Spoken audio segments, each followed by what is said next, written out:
여러분의 아침을 함께합니다. 94.5MHz YTN 뉴스 FM 신율의 출발 새아침.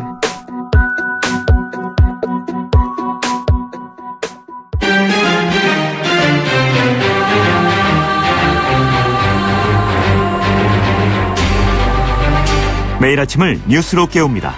신율의 출발 새아침. 북한이 미국의 압박이 계속될 때에는 추가 선물을 보낼 것이라면서 추가 도발을 또 예고했습니다. 이런 와중에 트럼프 미국 대통령은 자신의 트위터에 한국과 일본이 미국으로부터 첨단 군사 장비를 충분히 늘어난 양으로 구매할 수 있도록 허용할 것이라고 언급했습니다. 물론 우리 정부는 트럼프 대통령이 이런 언급을 부인했습니다. 일본의 경우는 우리나라에 머물고 있는 자국민 피난 계획을 언론을 통해서 연이어 공개하고 있는데요. 이것을 두고 북한과의 긴장 관계를 지지의견이나 활용하려는 아베 정부의 오버액션이라는 분석이 많습니다. 한마디로 북한발 위기를 미국이나 일본과 같은 강대국들은 자신들에게 유리한 쪽으로 이용하려 한다는 분석이 가능하다는 의견들이 많은데요.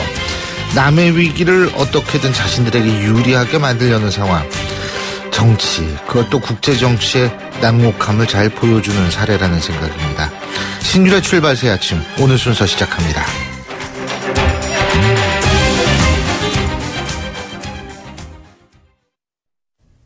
YTN 라디오 신율의 출발 새 아침.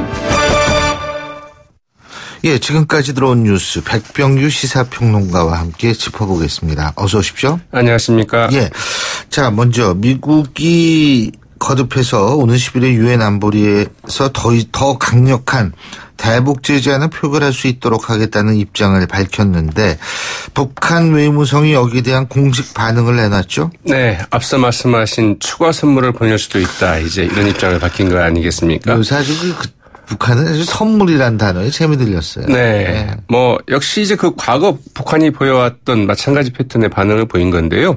우리식대로 대응하겠다 이런 이야기죠.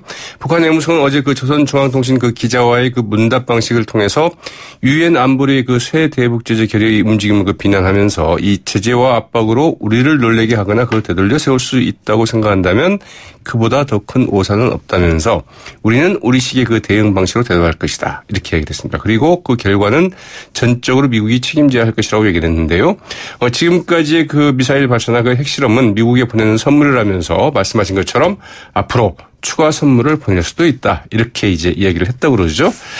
니키 헤일리 유엔 주재 미국 대사 어제 그 보수 성향의 그 싱크탱크인 미국 기업연구소 그 초청 강연에서 오는 11일 새 대북 결의안 표결을 좀 목표로 하고 있다. 이렇게 밝혔고요.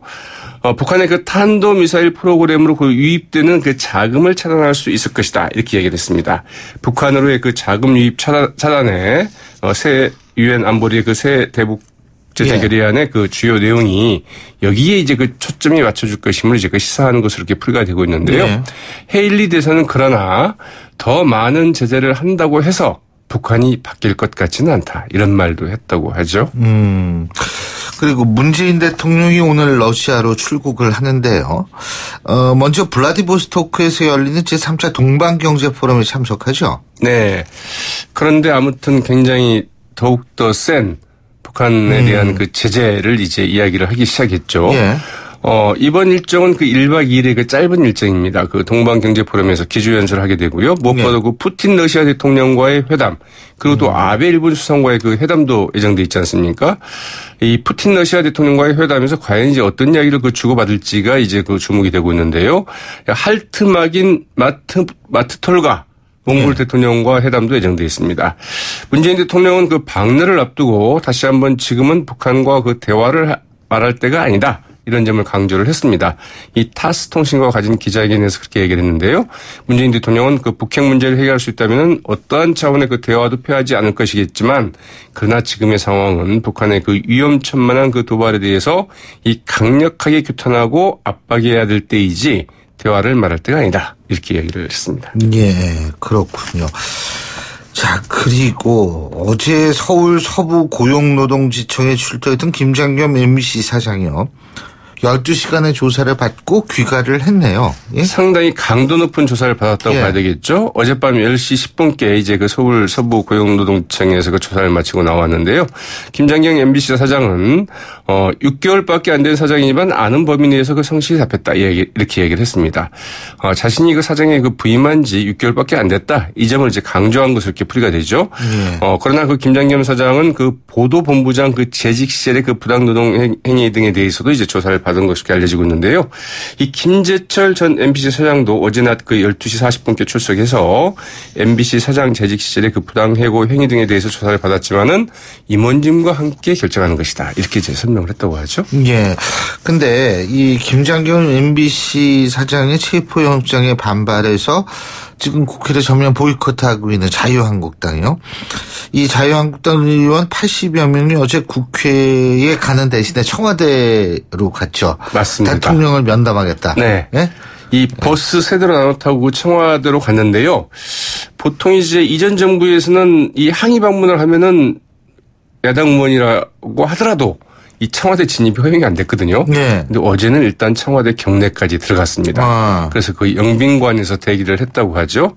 이 방송 장악 저지 그 투쟁위원장인 그 김태흠 최고위원이 그 청와대 그 별도 장소에서 이 전병헌 이제 그 정무수석을 만나서 네. 대통령과 비서실장이 이제 면담을 요청을 했습니다. 그러나 그 거부를 당했는데요. 그러자 이제 정호택 원내대표는 이 문 대통령께서는 그 워낙 소통을 강조하시는 그 대통령이시라 그 직접 그 야당 의원들과 면담을 해주시고 이 국민을 안심시켜 주시는 그 말씀을 하실 것으로 기대를 했는데 비서실장도 나오기 어렵다는 언지를 받았다면서 매우 유감스럽게 생각한다. 이렇게 얘기를 하고 일단 그 철수를 했습니다. 예. 정기국회 그 둘째 날인 그 어제는 당초 그 자유한국당의 그 교섭단체 그 대표 연설이 그 예정돼 있었고요. 정호택 원내대표가 이제 그 대표 연설을 하기로 돼 있었지만 이를 포기해서 그 국회 본회의 열리지 못했습니다. 이에 대해서 그 정의당 노회찬 원내대표가 그 트위터를 하나 날렸는데요. 이 본회의 그 무산을 좀 개탄하면서 이 자유한국당은 그 안보 외치지만 진짜 그 전쟁이 나면 안 보일 가능성이 가장 높은 정당이다. 안보와 안 보일 뭐 이렇게 얘기를 해서 예.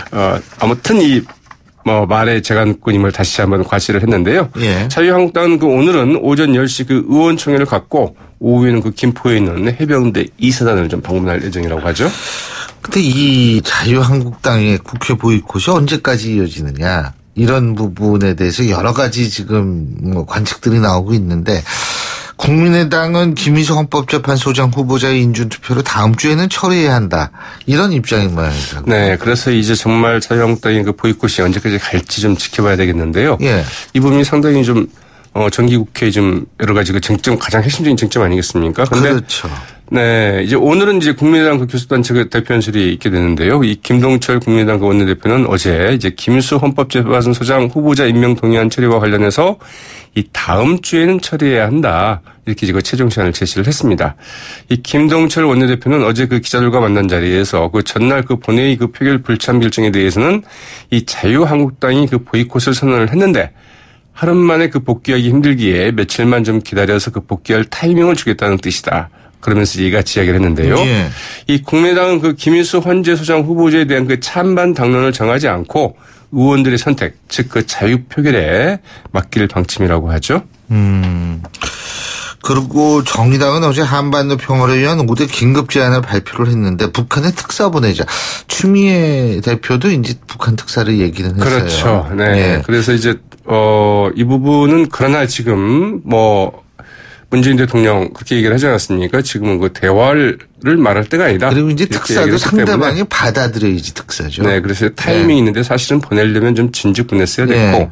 지금은 이제 과연 그 시점이 과연 맞느냐 이제 이런 부분이 논란이 될 것 같은데요. 이정미 그 정의당 대표 어제 그 기자회견을 갖고 그 5대 긴급 제안을 제시를 했습니다. 한마디로 그 과감한 그 남북 대화를 추진하자 이런 것인데요. 이 북한의 그 대통령 특사를 보내서 그 조건 없는 대화를 시작하자. 또 그 주변국 정상과 그 적극적인 평화 해결을 전개해야 된다 이렇게 얘기를 했고요. 이를 뒷받침하는 그 방편으로 그 여야정 평화협의체 구성을 이제 그 두 번째 방안으로 제시를 했습니다.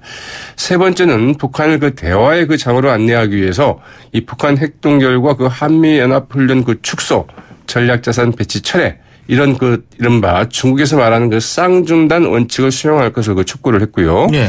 네 번째 제안으로는 사드 임시 배치 중단, 그리고 마지막으로는 외교 안보 참모라인의 전면적 쇄신을 이제 요청을 했다고 하죠.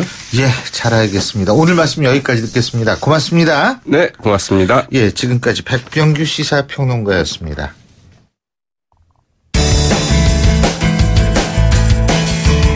여러분은 지금 FM 94.5MHz로 방송되고 있는 신율의 출발 새 아침을 듣고 계십니다. 의견 주실 분은 짧은 문자 50원, 긴 문자 100원의 이용료가 드는 휴대전화 문자 메시지 우물정 0945번으로 의견 남기실 수 있습니다.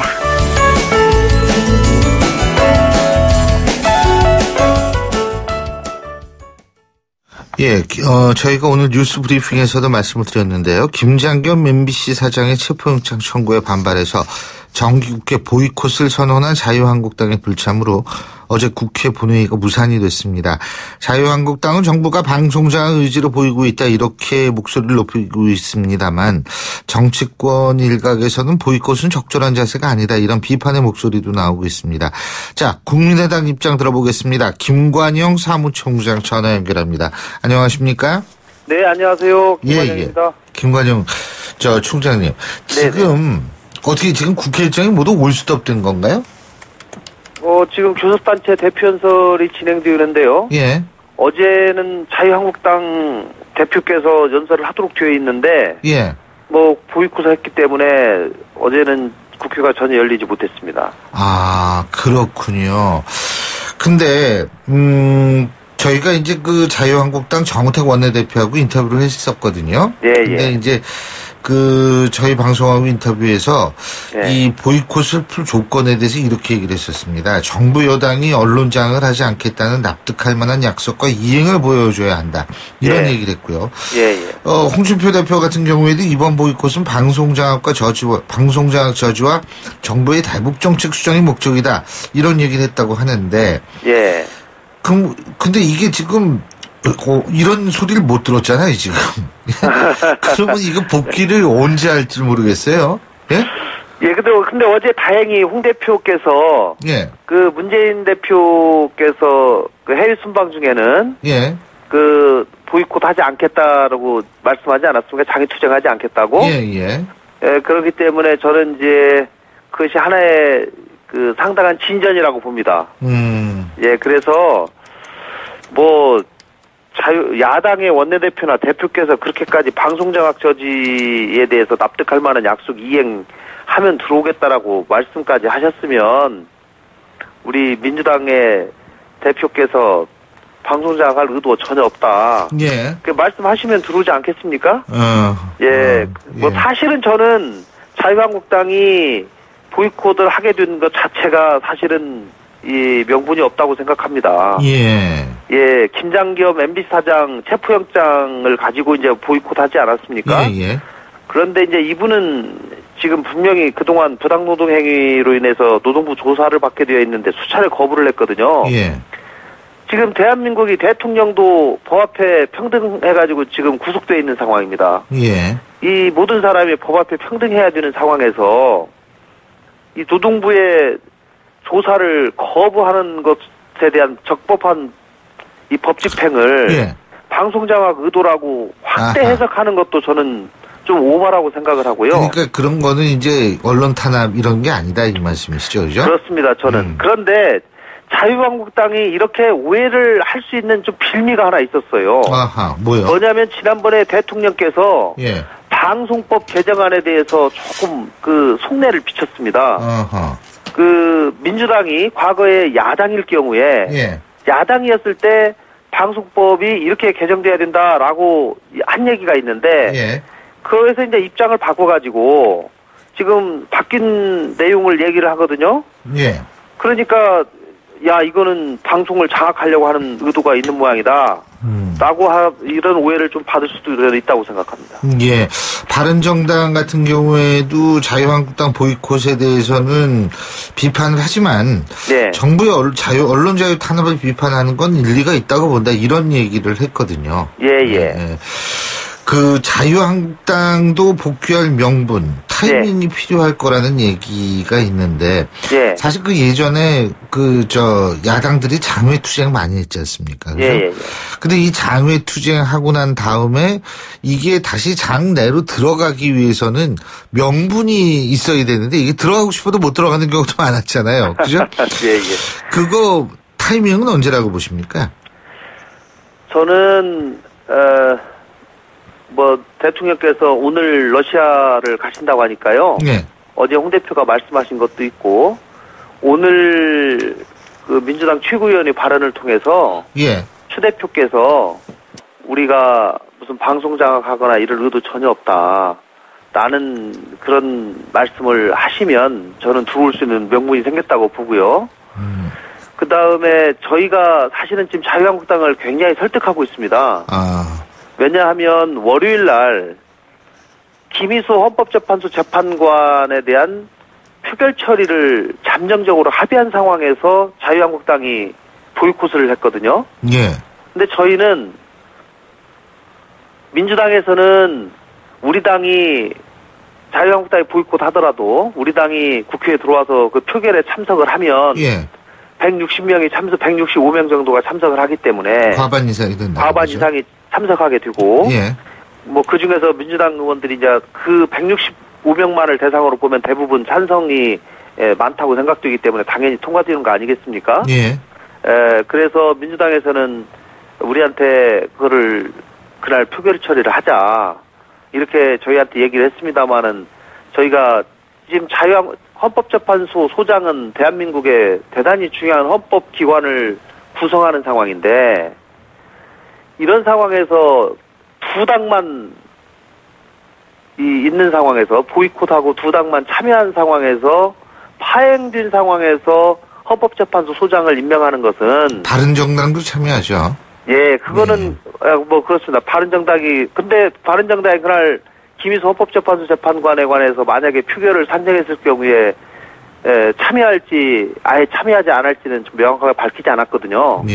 그래 어쨌든지 저희는 그래도 모든 정당이 참여한 상황에서 표결을 하는 것이 적당하다라고 하면서 자유한국당을 설득하고 있거든요.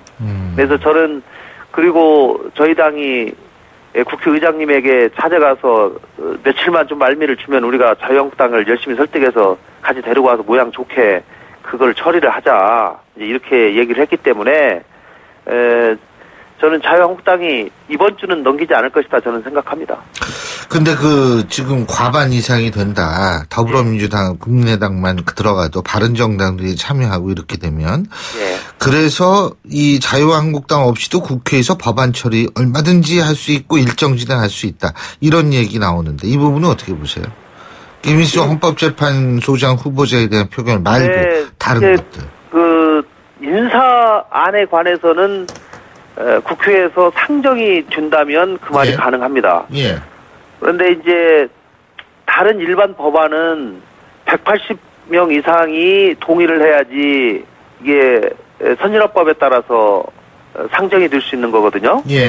그렇기 때문에 자유한국당이 없어도 국회에서 법안 처리 등 일정을 진행할 수 있다라고 하는 것은 국회 선진화법을 잘 모르고 하는 말씀이고요. 인사에 관한 안건은 이미 이제 국회의장이 상정을 하게 되면 의원들은 가서 표결만 하는 것이기 때문에 그것은 가능하지만 그 외의 법안은 이 180석 이상이 돼야 되기 때문에 만약에 자유한국당 이후에 민주당, 국민의당, 바른정당, 이 세 정당, 정의당까지 이 네 정당이 똘똘 뭉쳐서 모든 법안을 그렇게 일사천리로 처리하면 모르겠지만 대다수의 법안에서 상당히 이견들이 있기 때문에 저는 자유한국당의 참여 없이는 법안 처리나 국회 정상적인 진행이 상당히 어렵다고 생각합니다. 그렇기 때문에 이제 민주당 입장에서도 이런 점을 감안해서 소위 협치의 대상이라고 하는 것이 통상적으로 생각하면 국민의당만 잘 설득해서 끌어들이면 할 수 있지 않겠느냐 이렇게 생각하면 안 되고 사실 협치의 가장 큰 대상은 자유한국당이죠. 제1야당이기 때문에 저는 어쨌든지 제1야당, 제2야당 저희 당은 제3당이지만 어쨌든지 같이 힘을 모아나가야 된다 이렇게 생각합니다. 아니 근데 말이에요. 홍준표 대표가 또 이런 얘기도 했어요. 이번 보이콧은 정부의 대북 수정책 수정도 목적이다. 예? 어떻게 수정해야 된다고 보세요? 국민의당은? 어쨌든지 지금 대북 정책이 현실적으로 지금 수정되고 있는 거 아닙니까? 예. 현 정부의 대북 정책의 핵심은 지난 7월에 발표한 베를린 선언이었죠. 예. 그때 문 대통령께서 제재도 하지만 대화도 동시에 하겠다. 그리고 한반도가 모든 대화나 이런 것에 주도권을 행사하겠다. 이런 얘기였는데 예. 사실은 지금 최근에 핵실험 미사일 도발 이런 것들이 연달아 터지면서 이 베를린 구상이 현실화되고 이행 가능하다라고 보는 사람은 거의 없는 것 같아요. 그리고 문 대통령께서도 여러 언론이나 해외 이 정상들 간의 대화에서 지금 상황은 제재, 강력한 국제사회의 공조를 통한 압박과 제재가 필요하다라고 지금 우선적으로 얘기하고 있지 않습니까? 예. 그렇기 때문에 저는 어쨌든지 간에 외부적인 요인에 의해서라기는 하지만 어쨌든지 간 현 정부의 대북 정책이 현실적으로 상당 부분 수정될 수밖에 없고 송영무 장관께서도 예. 지난 4일 국회에서 지난 청와대 NSC에서 예. 베를린 선언에 근거한 정책보다는 군사적 대치의 강화로 의견이 모아졌다라고 이미 말씀을 했기 때문에 예. 저는 상당 부분 수정이 됐다고 봅니다. 그러니까 그건 홍준표 대표의 요구가 받아들여졌다. 요구가 받아들여졌다기보다는 하여간 요구가 이루어졌다. 이렇게 볼 수가 있다라는 말씀이십니다. 예, 그렇습니다. 근데 제가 궁금한 게 하나 있는 게요. 마지막으로. 트럼프 대통령이 자신의 트위터에 한국과 일본이 미국으로부터 첨단 군사 장비를 충분히 늘어난 양으로 구매할 수 있도록 허용할 것이다. 이렇게 언급을 했거든요. 네네. 우리 정부는 이걸 부인하고 있고요. 예. 이게 어떻게 된 거라고 보십니까? 저는 트럼프 대통령의 그 말이 상당히 더 진실에 가까울 가능성이 높다고 생각합니다. 왜냐하면 청와대 그동안 문 대통령과 트럼프 대통령이 두 분이 대화를 하고 나오셔가지고 문 대통령 쪽에 우리 청와대는 우리 쪽에 유리하게 그동안 발표를 여러 번 했는데 지나고 나면 항상 트럼프 대통령 쪽의 얘기가 맞았어요. 예를 들면 지난번에 FTA, 한미 정상회담 한 이후에 FTA 재협상 있다 없다. 우리는 없다. 미국은 있다 했는데 얼마 있다가 바로 재협상 요구하지 않았습니까? 등등 지금 여러 번에 걸쳐서 한미 간의 이런 불협화음이 약간 서로 간극이 있는 발표들이 나오고 있는데 예. 어제 청와대 박수현 대변인의 얘기를 이 행간을 읽어보면 이렇게 나와 있습니다. 국군의 삼축체계 조기 구축 등 국방력 강화가 기묘하다는 데 인식을 같이 하고 이를 위한 협력을 계속했다. 그리고 예. 한국에 필요한 첨단 무기 또는 기술 도입을 지원하는 것과 관련한 협의를 진행시켜 나간다. 이렇게 완곡하게 표현을 했는데 이 트럼프 대통령은 아주 직설적으로 표현을 했거든요. 예. 그래서 저는 트럼프 대통령이 그 말이 사실이지 않기를 바라지만 실제로 그런 대화가 오갔을 가능성이 저는 상당히 높다고 생각합니다. 트럼프 대통령의 사업가 기질상. 예, 잘 알겠습니다. 오늘 말씀 여기까지 듣겠습니다. 고맙습니다. 네, 감사합니다. 예, 지금까지 국민의당 김관영 사무총장이었고요. 신율의 출발새 아침 1부 순서 여기서 줄입니다. 잠시 뒤 2부에서 뵙겠습니다. 소통의 아침을 여는 공정한 목소리. 신율의 출발새 아침. 신율의 출발새 아침 2부 순서 먼저 광고부터 듣겠습니다. 예, 한 주의 딱 중간 수요일입니다. 근데 오늘 비 소식도 있죠.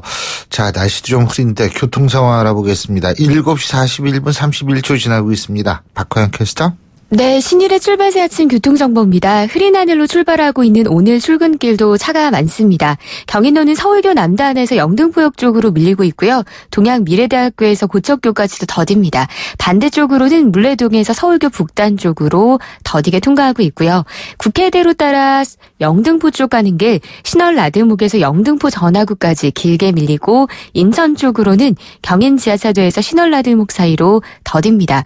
오늘 동호대교 다리 건너기 가기 무척 힘드셨죠. 동호대교와 금호역 사이 옥수터널을 조금 못 간 곳에서 화물차가 옆으로 넘어지면서 싣고 있던 식자재가 도로에 쏟아지는 사고가 있었습니다. 다행히 조금 전에 처리됐고요. 이 여파가 조금씩 풀려가고 있어서 지금은 동호대교 다리 건너기가 조금은 나아져서 서행합니다. 신일의 출발새 아침 교통정보였습니다.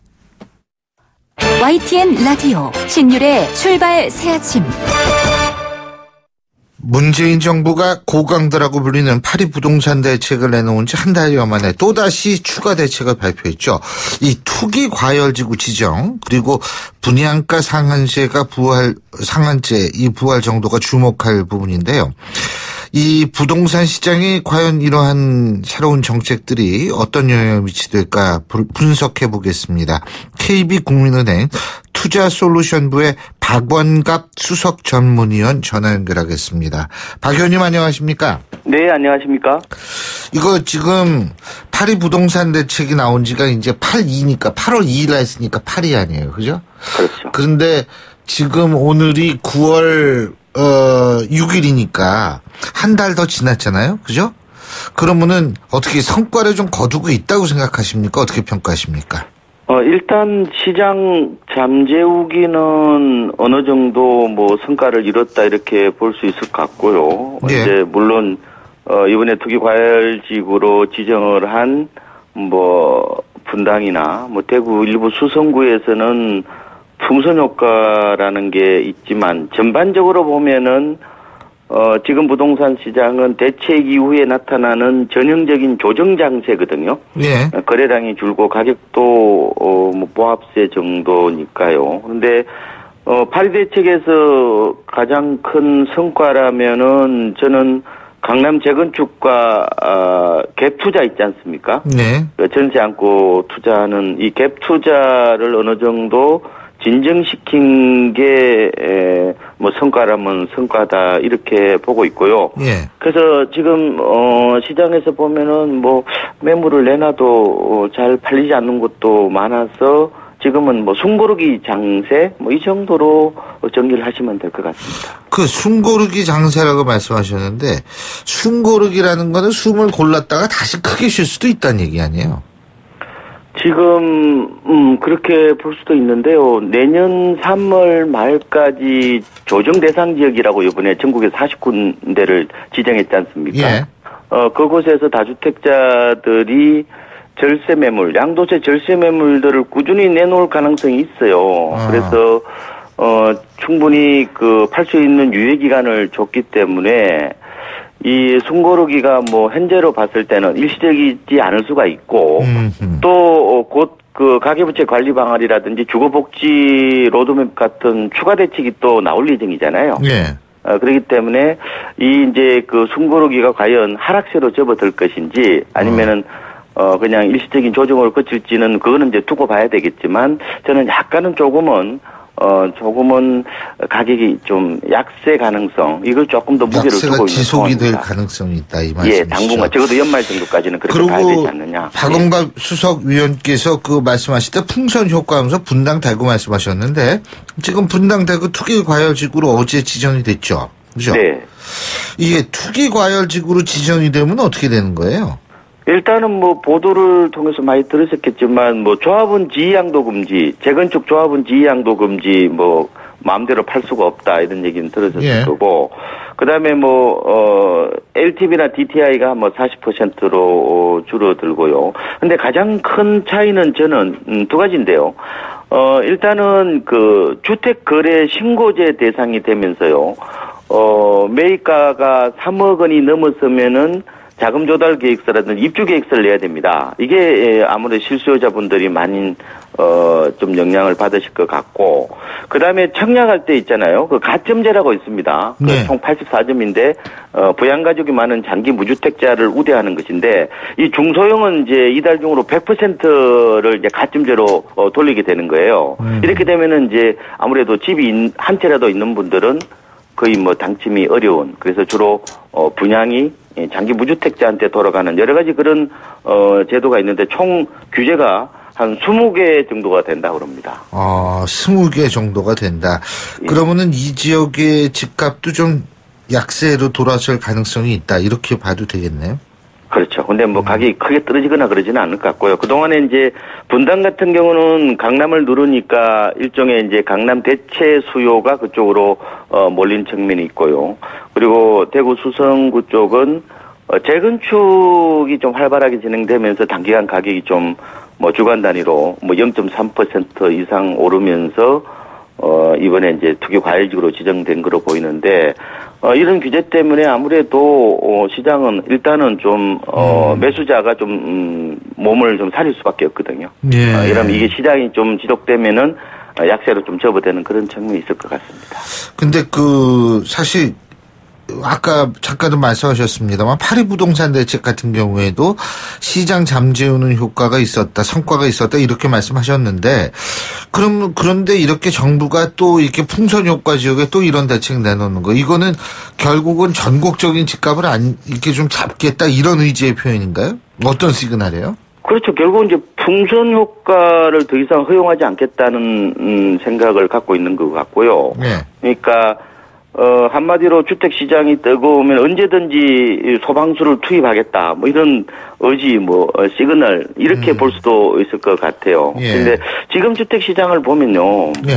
저금리죠. 그리고 예. 은퇴한 베이비 부모들이 이 노후 자금을 들고 다시 주택시장으로 유입되는 모습이 보여요. 그러니까 시장의 에너지가 굉장히 강하다고 봐야 되죠. 예. 그래서 이러다 보니까 이제 규제가 덜한 쪽으로 자금이 이동하는 풍선 효과가 생길 수밖에 없다고 보는데 예. 이 풍선 효과는 실수요자들이 아무래도 규제가 덜한 쪽으로 가서 사려는 경향도 있지만 투기적 수요도 있다고 저는 보거든요. 그래서 이제 계속해서 시장을 그대로 놔두지 않겠다, 안정시키겠다는 신호를 계속해서 보내고 있다 이렇게 해석하면 될 것 같습니다. 예, 분양가 상한제도 부활하죠.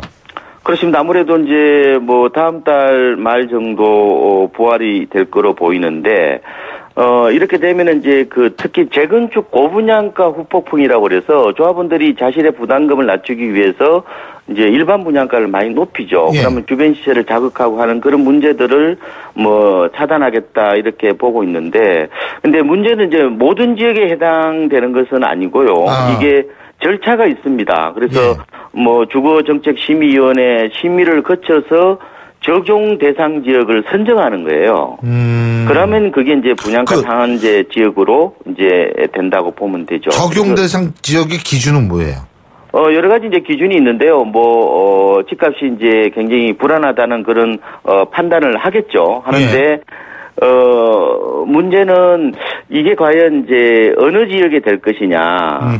이런 게 이제 관건인데 강남이나 이런 지역들은 주로 투기 과열 지구는 우선적으로 이제 검토가 될 수가 있겠죠. 그런데 문제는 이제 일부에서 이제 그런 얘기를 해요. 이게 이제 단기적으로 시장 안정에는 효과가 있겠다. 그죠? 근데 그런 효과는 분명히 있지만 공급 부분에 대해서 다소 이제 테러까지 차단하는 게 아니냐 이런 얘기들을 해요. 지금 재건축 같은 경우는 내년 1월부터 초과이익 환수제가 부활될 가능성이 높지 않습니까? 예. 그리고 조합원 지위양도 금지라고 그래서 마음대로 팔 수도 없고 또 분양가 상한제까지 겹치게 되면은 사업 추진 동력이 극히 좀 떨어지는 게 아니냐. 그래서 시장 안정도 중요하죠. 그런데 공급의 숨통은 좀 터줘야 되지 않냐. 이런 얘기가 나와서 제 개인적인 생각입니다. 이 분양가 상한제 적용 대상 지역을 있잖아요. 집값이 굉장히 불안한 지역에 대해서 좀 한정적으로 운용을 해보는 게 좋지 않을까 이런 생각들도 해보고 있습니다. 그러니까 좀 이 범위를 이게 좀 엄격하게 적용하는 것이 좋을 것이다 이런 말씀이시죠? 그렇죠. 이번에 그렇게 이제 제도를 만들어 놓은 거예요. 무조건 이렇게 법이 통과가 되면은 전국적으로 시행하는 게 아니라 이 특정 지역이 집값이 불안하다 그러면은 거기다가 이제 분양가 상한제 제도를 도입하는 그런 쪽으로 약간 투기 과열지구 지정하듯이 그렇게 하겠다는 전략입니다. 간단하게 답해 주세요. 시간 다 됐으니까. 집값 떨어집니까? 일단은 아까 말씀드린 것처럼 지금 곳곳에 지금 시장이 안개 속입니다. 그래서 불확실성이 많기 때문에 집값이 급락하기보다는 당분간 어떤 조정 장세 그래서 그런 쪽으로 좀 가늠하시면 좋을 것 같습니다. 예, 오늘 말씀 잘 들었습니다. 고맙습니다. 네, 고맙습니다. 예, 지금까지 KB국민은행 투자솔루션부의 박원갑 수석전문위원이었습니다. 신율의 출발새 아침 2부 순서 여기서 줄입니다. 전 8시 10분 3부에서 뵙겠습니다.